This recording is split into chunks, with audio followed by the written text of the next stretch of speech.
Merci Seigneur. Nous allons prendre nos Bibles et on va aller dans le livre de Romains, Romains 8, versets 1 à 4. Et après, nous allons lire dans le livre de 1 Corinthiens 15, versets 3 à 4 aussi. Et à partir de là, on comprendra le message que le Seigneur m'a mis à cœur d'annoncer ce matin, d'annoncer en ce jour, d'annoncer en cette nuit, d'annoncer en ce moment même. Et le thème de mon message, c'est les 7 péchés mortels. Les 7 péchés mortels. On va lire la parole de Dieu. Romains 8, versets 1 à 4.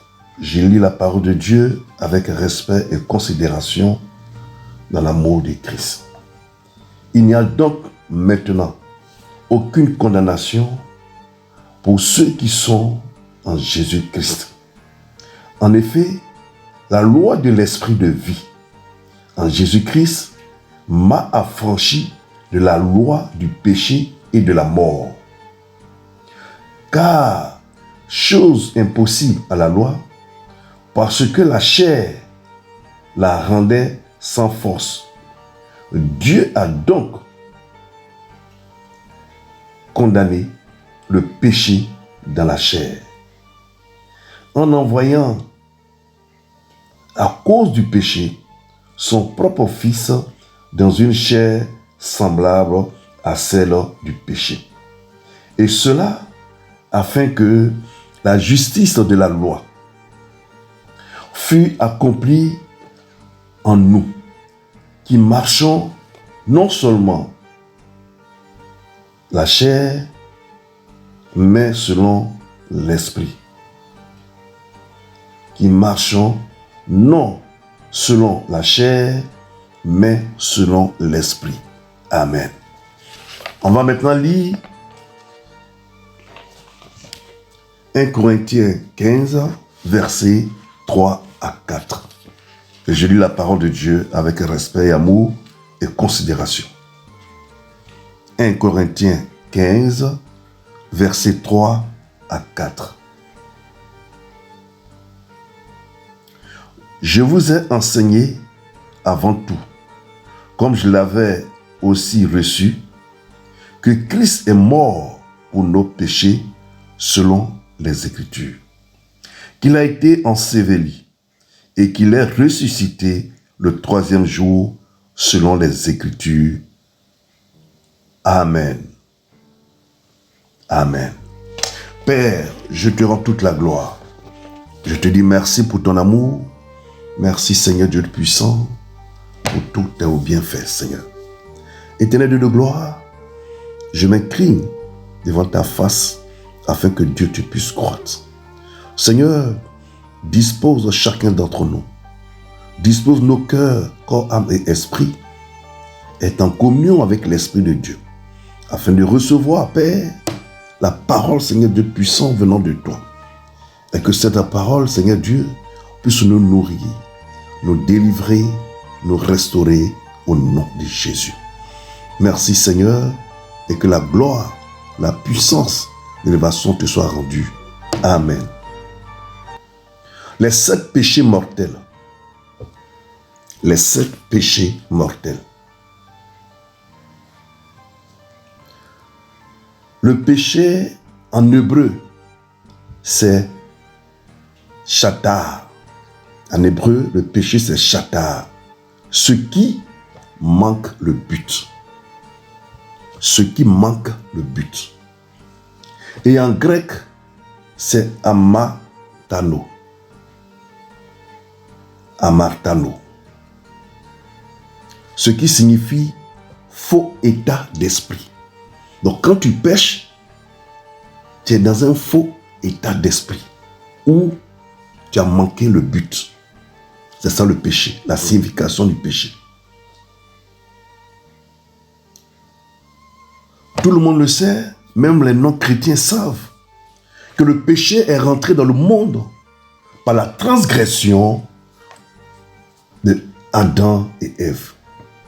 C'est à partir de là que tous les hommes et toutes les femmes furent infectés par le mal qu'on appelle le péché.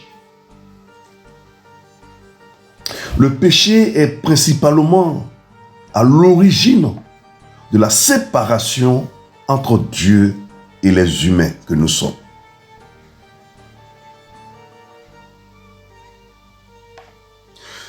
Et tous nous savons que le péché conduit directement à la mort et à l'enfer. Parce qu'il n'y a pas de petit péché. Péché, c'est un péché. De la manière dont tu as péché, c'est un péché. Et le péché n'est pas bon pour toute personne. Car, comme le dit la parole de Dieu, le péché amène à la mort et à l'enfer plus tard. D'abord, la mort spirituelle. Parce que la mort spirituelle, c'est là où tu n'as plus l'Esprit de Dieu sur toi. Là où l'Esprit de Dieu s'est éloigné de toi, le Saint-Esprit ne travaille plus dans ta vie parce que le péché a trop abondé dans ta vie. Tu pêches tellement par des actes que l'Esprit de Dieu se retire de toi.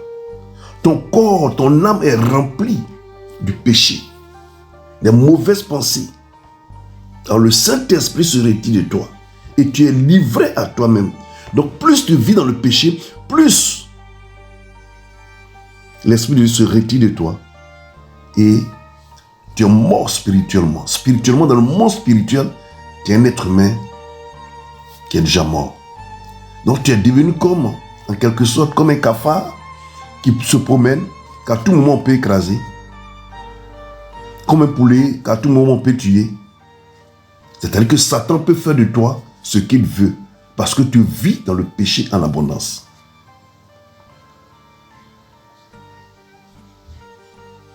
Frères et sœurs, je voudrais aujourd'hui vous parler des 7 péchés que Dieu punit mortellement. Les 7 péchés que Dieu punit mortellement. Premièrement, la fornication. La fornication. Proverbe 6, verset 32. Et vous pouvez aussi lire dans Matthieu 5, verset 28. La fornication. C'est quoi la fornication au fait? La fornication, c'est le fait d'avoir toutes sortes de relations sexuelles en dehors du mariage. Avoir des rapports sexuels en dehors du mariage. Tu n'es pas marié. On ne t'a pas doté. Toi aussi, tu n'as pas doté une femme. Et c'est toi qui as des rapports sexuels avec les femmes de gauche à droite. Et tu te dis, tu es donjon. Et toi, la fille, c'est toi qui as des rapports sexuels avec les hommes de gauche à droite. Parce que toi, tu es trop belle. Tu as besoin de payer ceci.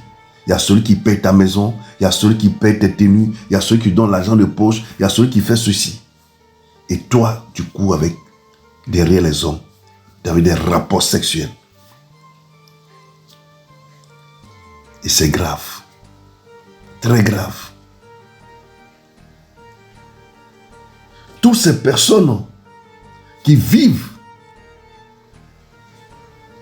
dans le concubinage, on ne vous a pas doté, vous vivez ensemble. Vous avez des enfants.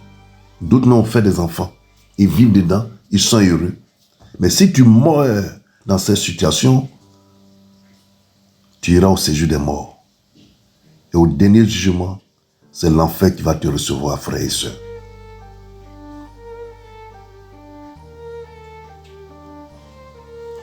Donc, vivre en concubinage, commettre l'adultère,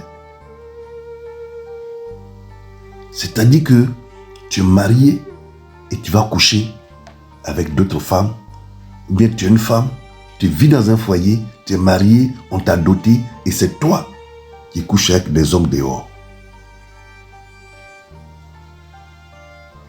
Tu commets l'adultère. Ou c'est toi qui couches avec une femme mariée, tu es un homme célibataire et tu couches avec une femme mariée. Tu es un homme marié et tu vas coucher avec des femmes dehors.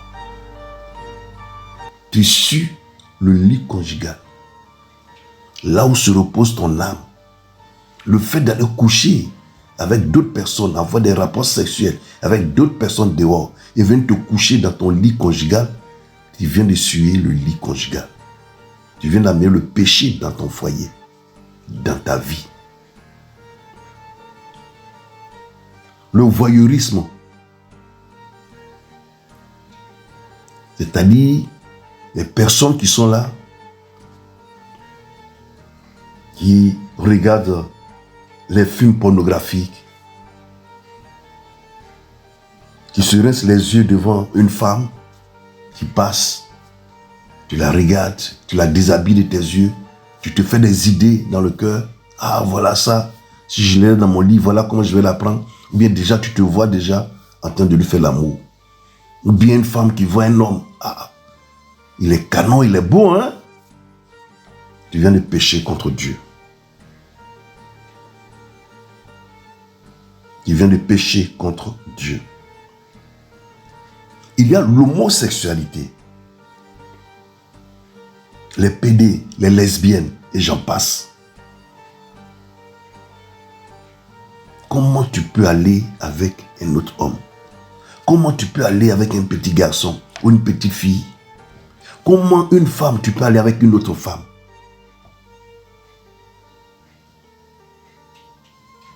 Votre place, c'est à l'enfer. Repentez-vous. Parlez à Dieu pour qu'il vous délivre. Que le Saint-Esprit vous délivre. Ayez le courage. Repentez-vous devant le Seigneur. Parlez à Dieu. Seigneur, je n'arrive pas à m'en sortir. Aide-moi. Conduis-moi vers un serviteur ou une servante sur qui tu as ton esprit pour qu'au travers de lui, tu puisses me délivrer de cette situation, Père. Dieu a détruit le monde au temps de Noé à cause de la débauche sexuelle et aussi au temps de Lot à cause de la débauche sexuelle. Cette vie bling bling, cette vie de sexualité, de perversion, de perdition sexuelle. Nous devons faire très attention. Donc le premier péché, c'est la fornication. Repentez-vous, car cela entraîne d'abord la mort spirituelle et ensuite la mort physique. Et quand vous mourrez dans cette situation, ne pensez pas que vous allez partir au paradis. C'est même pas la peine. C'est même pas la peine d'y penser. Vous allez vous retrouver d'abord au séjour des morts, dans le royaume de Satan. Vous allez vivre ce qu'on appelle l'enfer, avant même d'avoir accès à l'enfer prévu par Dieu au dernier jugement. Le deuxième péché, c'est l'idolâtrie. Le deuxième péché, l'idolâtrie. Deutéronome 5, verset 8. Je vous donne les passages bibliques pour que vous puissiez relire ces passages vous-même à la maison. Que vous puissiez les relire quand vous êtes chez vous, calmement, pour méditer dessus et vous parler à Dieu. Afin que le Seigneur, dans son amour infini, il vous pardonne et qu'il vous délivre de ces esprits qui vous fatiguent, qui vous amènent à commettre ces différents péchés. L'idolâtrie, c'est le fait de rendre un culte à tout autre que le Seigneur Jésus-Christ. Et dit, tu aimeras ton Dieu seul. Il n'a pas dit, tu aimeras Dieu plus d'autres personnes. Et dit, tu aimeras ton Dieu seul. Tu vas adorer ton Dieu seul. Tu vas vénérer ton Dieu seul. Lui, le Seigneur Jésus-Christ.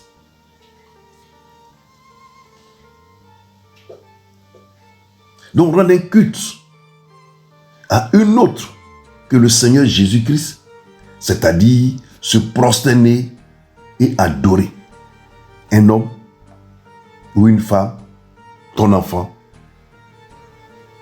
Oui, je le dis. Quand vous regardez dans des gouvernements africains, ils adorent les présidents. Ils se prosternent. D'autres même se mettent en genoux devant les présidents. Ça, c'est adorer. Aujourd'hui, il y a certains hommes de Dieu, des servants de Dieu, qu'on adore au lieu d'adorer le Seigneur. Les gens sont attachés aux hommes de Dieu. Ils sont attachés aux servants de Dieu au lieu de s'attacher au Seigneur Jésus-Christ. Mais vous adorez des humains au lieu d'adorer le Seigneur de votre cœur, toute votre âme et esprit. Ce sont les humains comme vous que vous adorez. Aujourd'hui, qui rentrent dans les familles, il y a des enfants qui sont les maîtres de la famille. C'est eux qui décident. Un jour, je suis tombé sur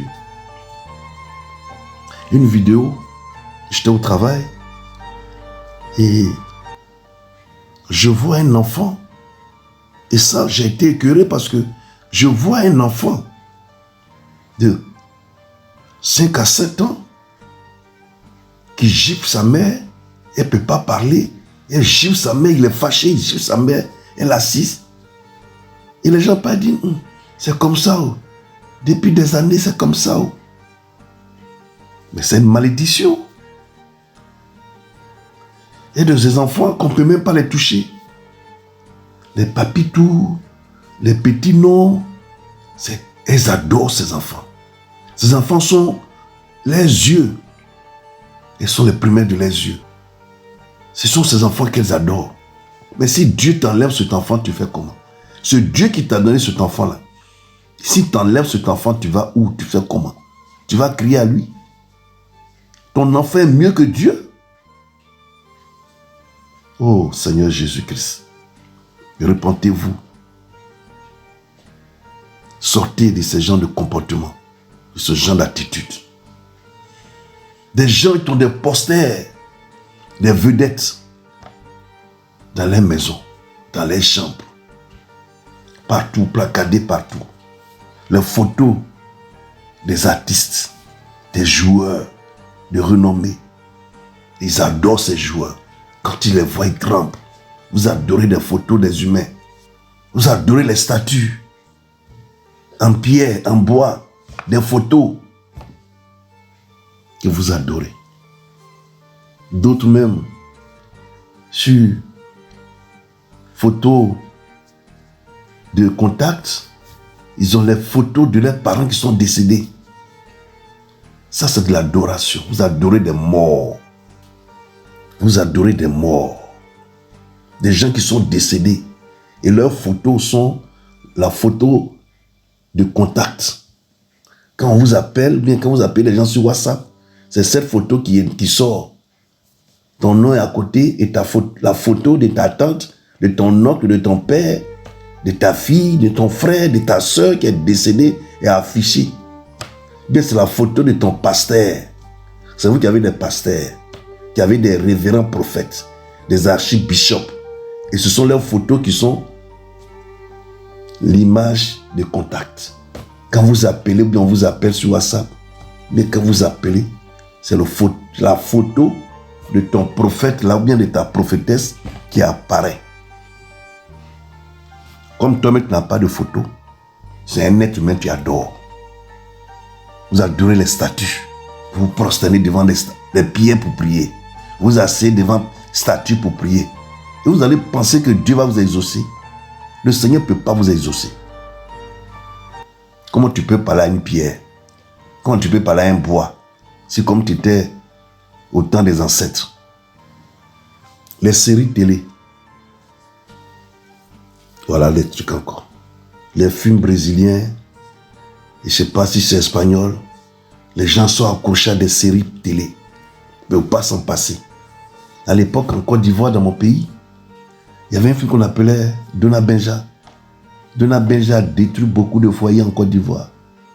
Les femmes ont brûlé les sauces des gens. de leur mari, de leur fiancé.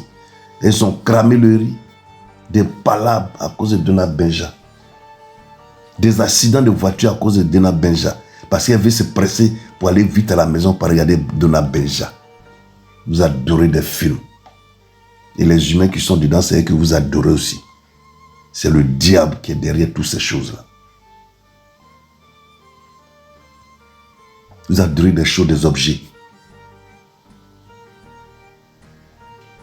Des gens, ils ont chez eux, ils ont le coffre-fort qui est par terre, qui est posé presque à même le sol. Et il a oublié de se mettre en genoux pour ouvrir le coffre-fort. Donc quand tu es en train d'adorer l'argent comme ça, quand tu te mets en genoux pour ouvrir ton coffre-fort là, tu as adoré l'argent comme ça. Tu adores ce qui est dedans. Que Dieu m'en garde. Sortez de ces choses-là. Repentez-vous sincèrement devant le Seigneur. Car ces choses les faites par ignorance. Cela peut arriver. Que Dieu vous aide à comprendre ce que dit l'Esprit de Dieu. Le troisième péché, c'est la rancune ou le non-pardon. Matthieu 6, verset 15. La rancune, c'est rendre le mal par le mal qu'on vous a fait. Vous ne savez pas pardonner. Alors la parole de Dieu nous dit que quand on te tape sur la joue droite, donne la joue gauche. Si on te tape sur la joue gauche, donne la joue droite. C'est-à-dire, il faut cultiver l'amour. On t'a fait du mal. Tu as ça dans le cœur. Tu ne veux pas pardonner. Alors que le non-pardon là, si tu meurs dans cette situation, ma soeur, mon frère, c'est l'enfer qui va te recevoir plus tard. Parce que c'est Satan qui prendra ton âme. Parce que le dernier jugement est très bientôt. Mais avant le dernier jugement du Seigneur, si tu meurs quelque chose sur le cœur, parce que tu n'as pas pardonné à ton frère ou à ta soeur, selon la situation que cette personne t'a faite, et tu meurs avec un cœur endurci, rempli de colère, frère, ma soeur, bien-aimée, tu ne peux pas avoir accès au paradis. Il faut être le plus grand prophète, l'archibishop. Vous mettez l'amour, le pardon, l'amour, la tempérance.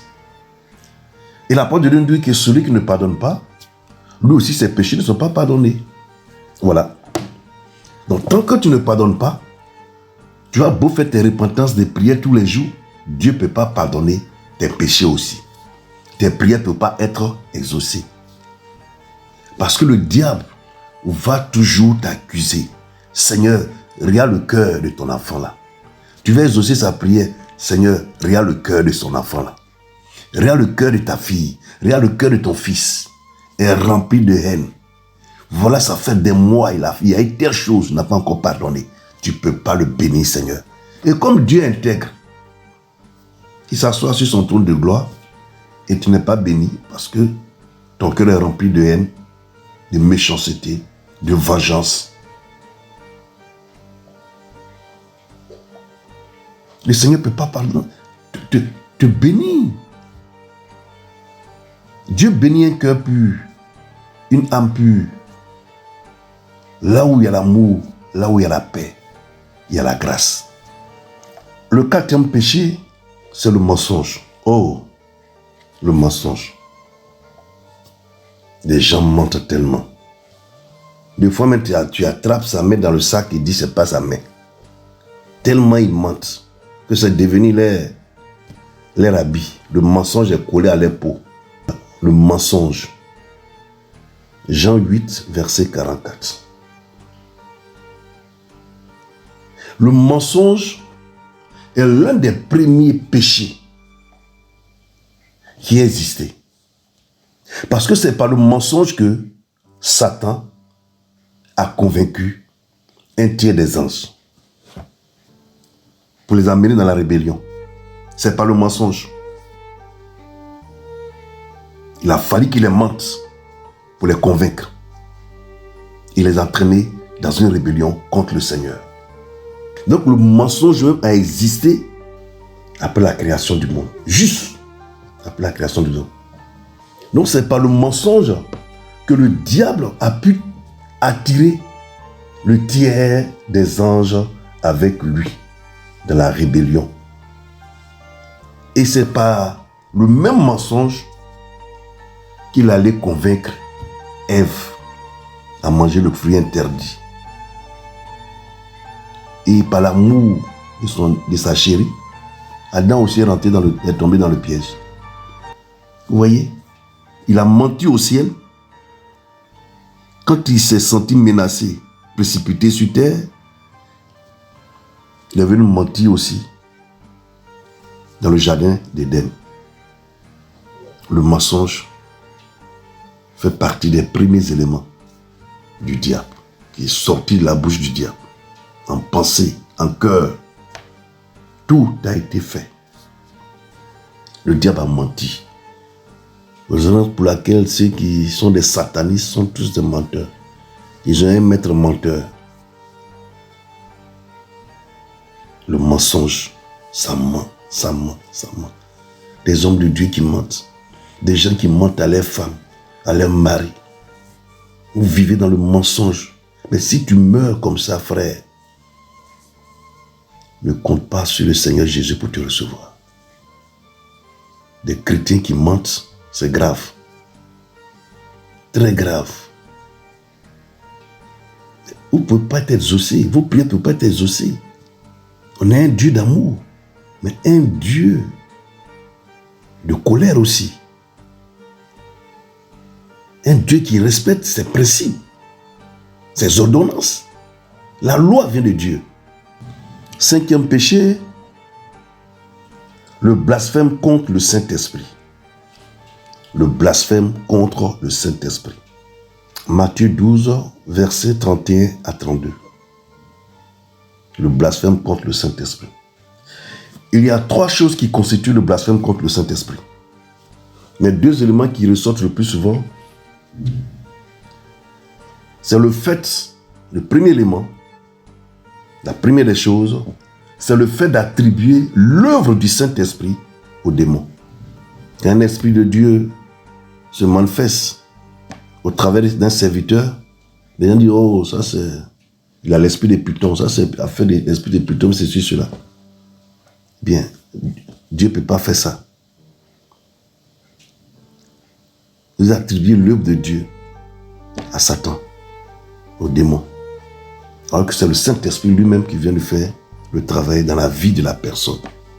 Ou c'est l'Esprit de Dieu même qui est en train d'utiliser puissamment son serviteur. Et vous êtes assis là, dit, oh, ça ne vient pas de Dieu. Ça ne vient pas de Dieu, ça vient de qui?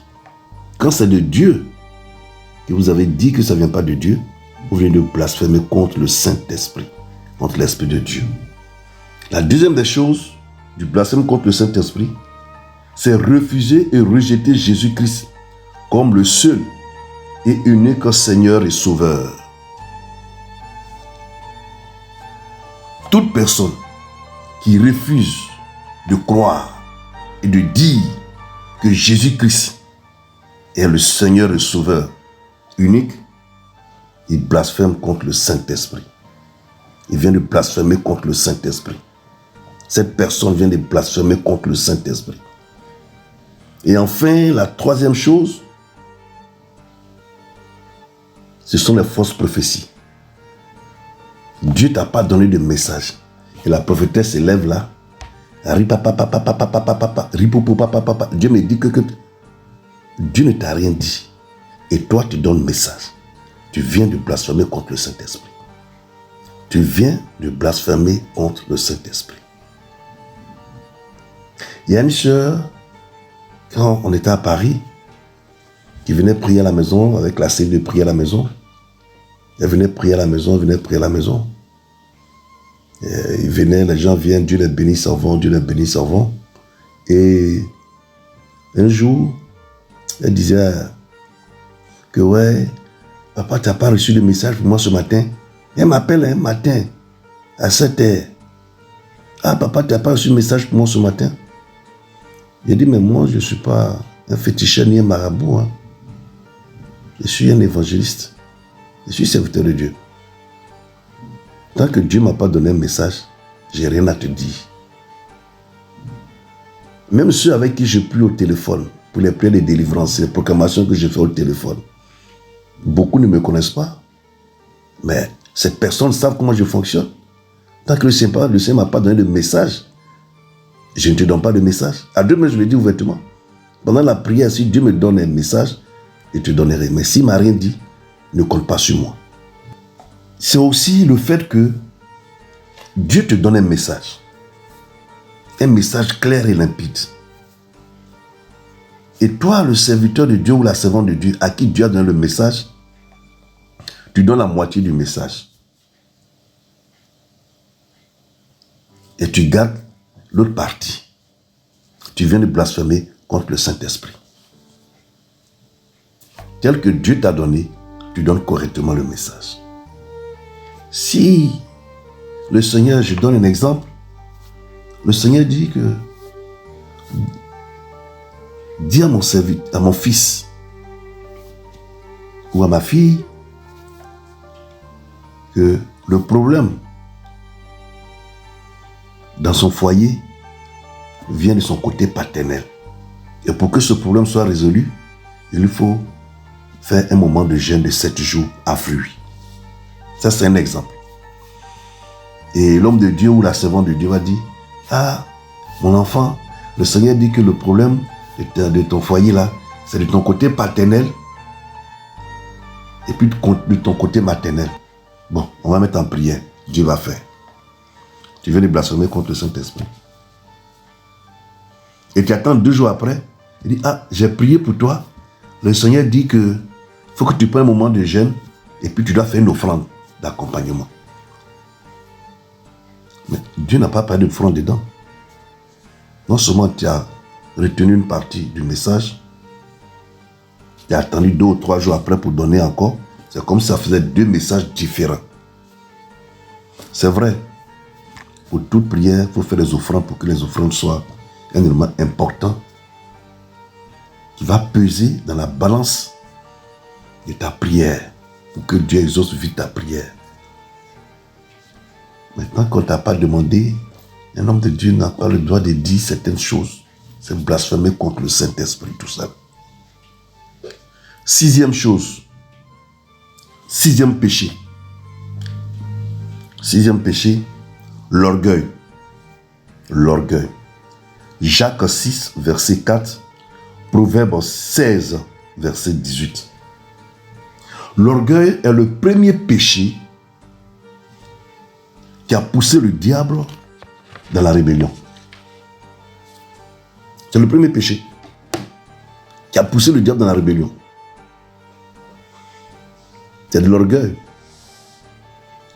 Parce que Dieu lui a donné des responsabilités. Dieu lui a donné l'onction miksha, l'onction de l'expansion, de la gloire.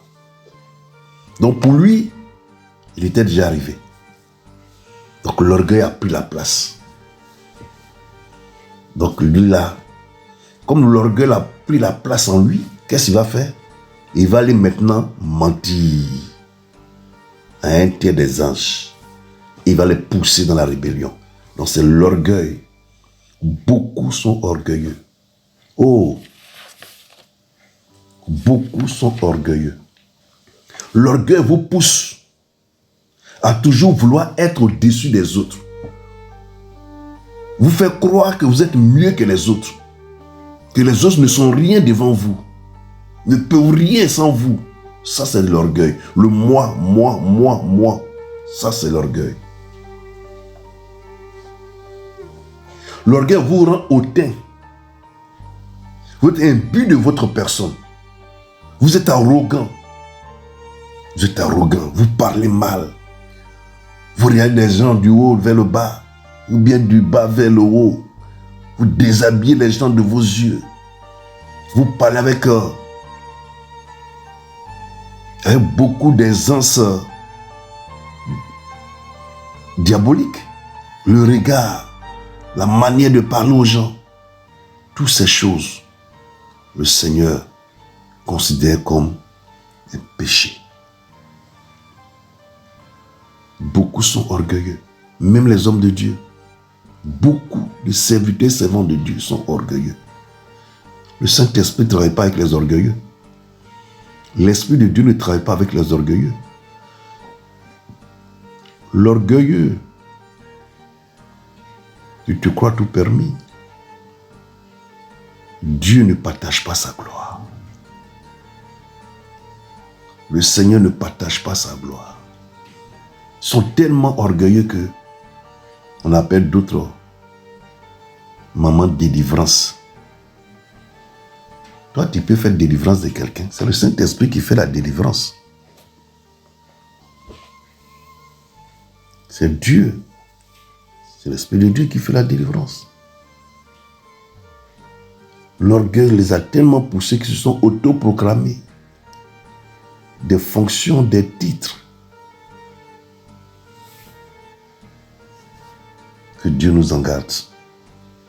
Que le Seigneur vous amène à comprendre, à briser l'esprit d'orgueil dans vos vies, à détruire le démon de l'orgueil dans vos vies, au nom puissant de Jésus. Les gens sont tellement orgueilleux. Mais quand tu vas mourir là, qui va te faire? Ce sont les autres qui vont te laver, qui vont t'habiller, qui vont soulever ton cercueil pour aller te mettre dans la tombe. Vous n'êtes rien sans les autres.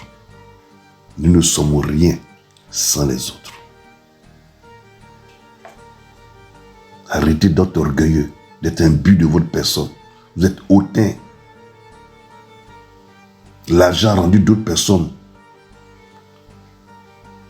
très très folles. La folie des grandeurs. L'orgueil a pris la place de beaucoup de choses. Enfin, le 7e péché, le meurtre. Ah, le meurtre.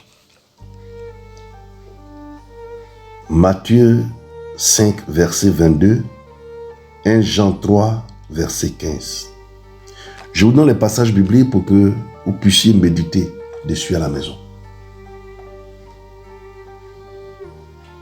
Le meurtre, c'est ôter la vie à un être humain comme vous et moi-même. C'est ça le meurtre. C'est tuer une personne. La parole de Dieu nous dit que celui qui bat son frère ou sa sœur volontairement, sans cause, a commis un meurtre. Même quand tu traites une personne d'imbécile ou de raca, la Bible dit que tu mérites d'être brûlé en enfer. Vous qui aimez dire à vos enfants imbéciles, là, ta tête là, voilà ce que dit la parole de Dieu. Le fait de toujours dire imbécile, imbécile, imbécile. Tu tues ton enfant. Tu tues ton enfant. Tu le tues, tu le tues, tu le tues et tu le tues. Vous comprenez? Il est très important de faire très attention à tout ce qui sort de notre bouche. Dieu nous dit même que la personne même qui n'aime pas d'autres personnes a commis le meurtre. Quand tu n'aimes pas ton frère ou ta soeur, c'est cela que l'amour est le deuxième commandement. Il dit, aimez-vous les uns les autres. C'est le deuxième commandement. C'est le deuxième commandement que Dieu nous donne. De nous aimer les uns les autres. L'amour. L'amour doit primer dans nos vies, dans nos relations, dans tout ce que nous faisons. L'amour. Vous tous, ces hommes, je m'adresse à vous d'abord. Tous ces hommes qui avaient poussé à des femmes à faire des curetages et des avortements, vous avez tué des gens. Vous, toutes les femmes qui avez poussé vos camarades femmes à faire des curetages et des avortements, vous avez tué des humains. Tous les médecins et autres qui ont injecté ou donné les médicaments pour que ces femmes boivent pour faire le curtage et l'avortement, ces médecins-là ont tué des personnes. Toi, le frère ou la sœur qui a donné le médicament ou qui a indiqué la personne à aller voir pour faire le curettage, l'avortement, tu as participé à un meurtre. Maintenant, toi-même qui portais cette grossesse, même ne serait-ce que pour 3 semaines, que tu allais enlever, par curettage ou avortement, toi-même, tu as tué. Donc, ne sois pas surpris de ne pas pouvoir faire des enfants après, lorsque tu en as tué plusieurs. Toi qui es accompagné, ne sois pas surpris que toi, si tu n'arrives pas à faire des enfants, parce que tu as tué pour l'autre. Sais-tu quel allait devenir cet enfant que vous avez tué? Pourquoi tu tues pour les autres et tu veux avoir des enfants dans ton foyer?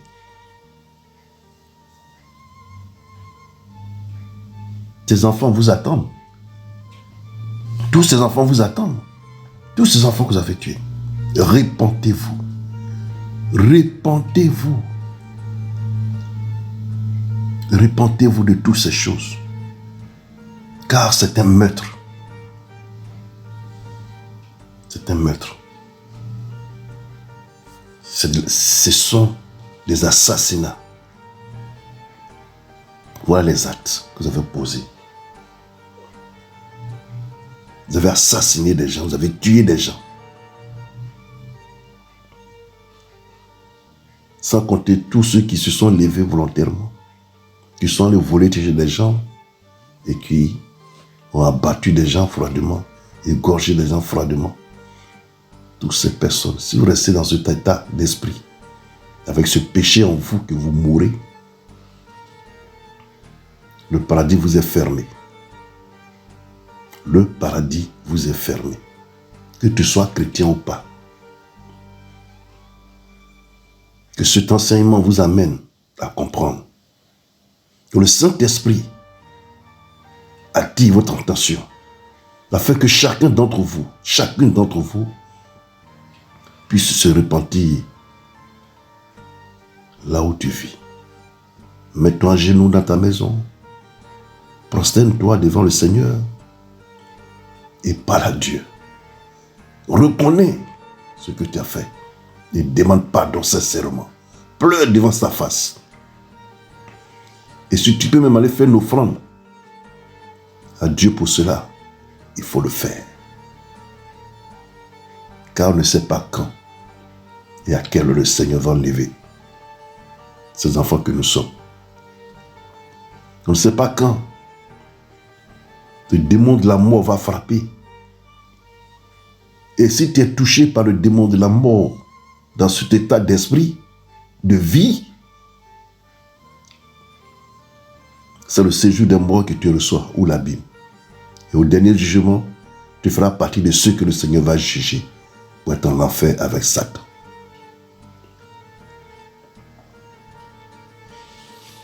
Je voudrais conclure pour dire que tous ceux et toutes celles qui vivent dans ces péchés jusqu'à la mort vont directement dans le feu ardent du séjour des morts et dans l'enfer plus tard.